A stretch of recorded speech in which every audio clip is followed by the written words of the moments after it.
Should you pick the Thor or the Odin 2 Mini? Well, for one, they have the same chip. They both got the Snapdragon Gen 8 2 chip. So they should be putting out the same levels of performance. But of course, the Thor has 2 screens, so it does kind of take away here and there. They get about the same FPS in every game.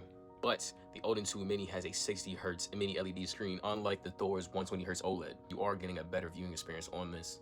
But of course, one of them is much more smaller than the other one. They're both very pocketable, so why would I pick this over this? Well, you're kind of picking it for the aesthetics. Of course, this looks like a mini PS Vita. Well, it's a bit bigger than a Vita, but you are getting that Vita style design, whereas this, of course, you're getting the DS design. Clamshell, you get the dual screens, 120 Hz. This one is 60 Hz, but they're both OLED.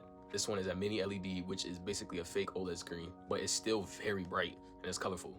This has a 5,000 milliamp hertz battery, while this has a 6,000 battery. This one does die a bit fast, but it charges very fast. The Odin 2 Mini charges extremely fast, but it also gets a little hot. Not really hot, but you do feel it. Thor, I wouldn't say it gets hot, but it does get loud. So which one do I suggest? I do suggest the Thor because it is the better device. It has the better screen. There's overall more functionality. But a lot of the times I do find myself carrying the Odin 2 Mini with me out versus the Thor. One, because I'm not really gonna be dual screening a lot in public with my Thor unless I'm playing DS games. That's also an advantage. Obviously, this has a big disadvantage when playing DS style games, 3DS games with this. Obviously, succeeds at.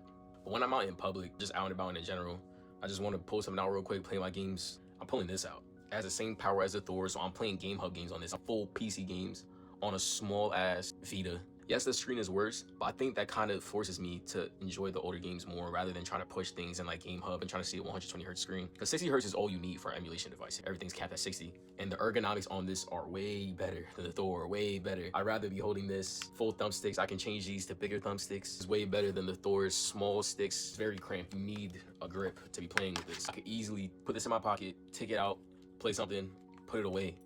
Easy. The Thor, that's the same case a bit. I'm not enjoying it as much as I am on my Odin. But again, the Thor, you're gonna be watching YouTube and gaming at the same time. I'd rather use this at home.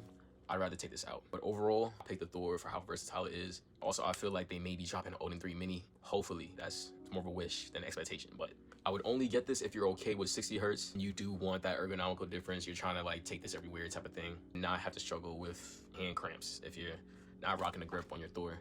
I'll say my Thor became more of an entertainment device more than an actual gaming device for me. So overall, I do pick my Thor, but it's hard to let go of the Odin 2. If it was 120 Hz and an OLED screen, I would probably pick this up every time.